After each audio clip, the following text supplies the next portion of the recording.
The murder in the Long Island suburb sounds almost like a scene from a Shakespearean tragedy.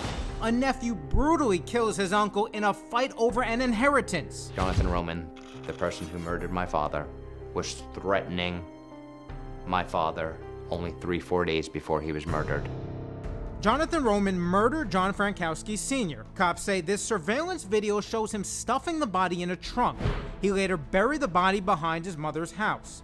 John Jr. says his cousin Roman stole the biggest day of his life, his wedding day.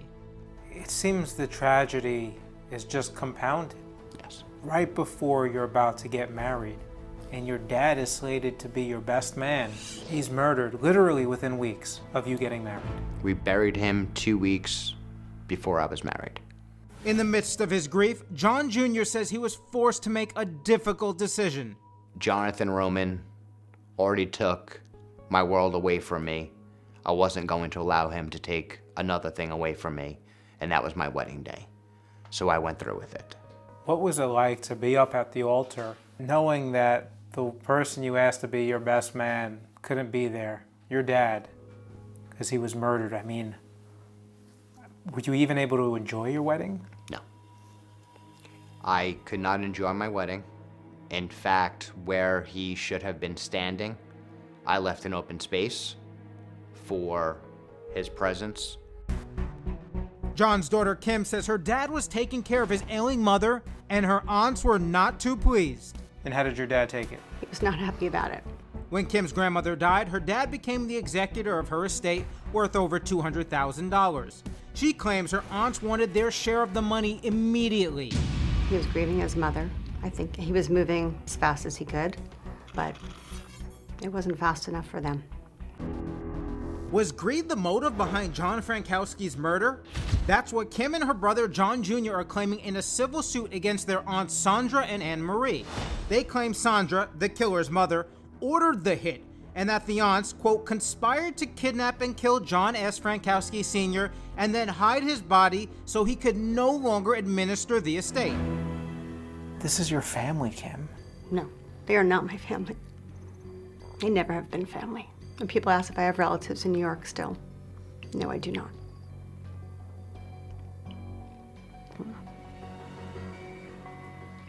All the people I loved are gone. We tried to get into the house after John was murdered in order to get a suit for him to bury him. Anne-Marie would not let us in. She locked you out of the house. She wasn't even the executrix of the estate yet, but she refused to allow us in. Not even to get a suit. Not even to get a suit. Kim's aunts have never been charged criminally, and they deny the allegations in the lawsuit.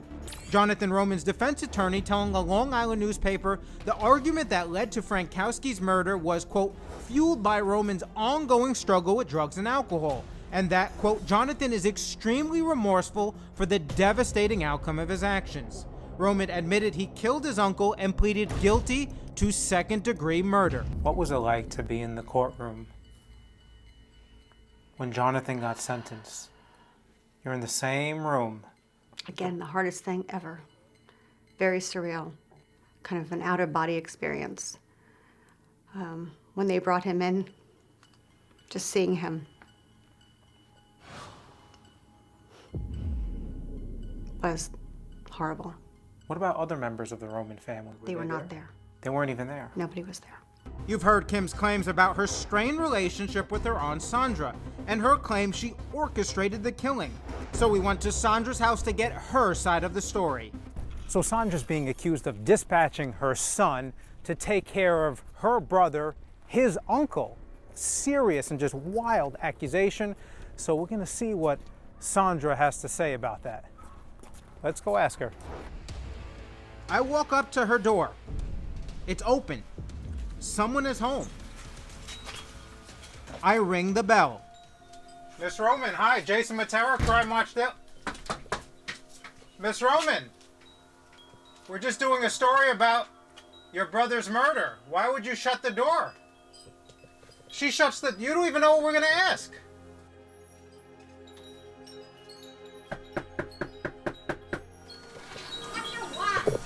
I just have a question for you. We're doing a story about your brother's murder. Are you in any way involved in your brother's murder? she already slammed the door in her face when she saw the cameras. I'm sorry, but if you have nothing to hide, you usually talk. At the end of the day, this is a family torn apart forever by the actions of a selfish man. Jonathan Roman's sentence, 18 years to life in a New York prison. And for Kim, all that is left are memories of her beloved father. A victim of greed, money, and murder. What are you feeling now? Sad, anger. Question it all. Why? Is it all really all worth it that much for money? And while the civil suit continues, Kim tells us that they asked the Nassau County DA to criminally investigate her claims that other family members were involved in John's death. However, she says they told her that as of right now, the case is closed. The investigation was thorough and barring any new evidence, they do not believe the aunts had any involvement.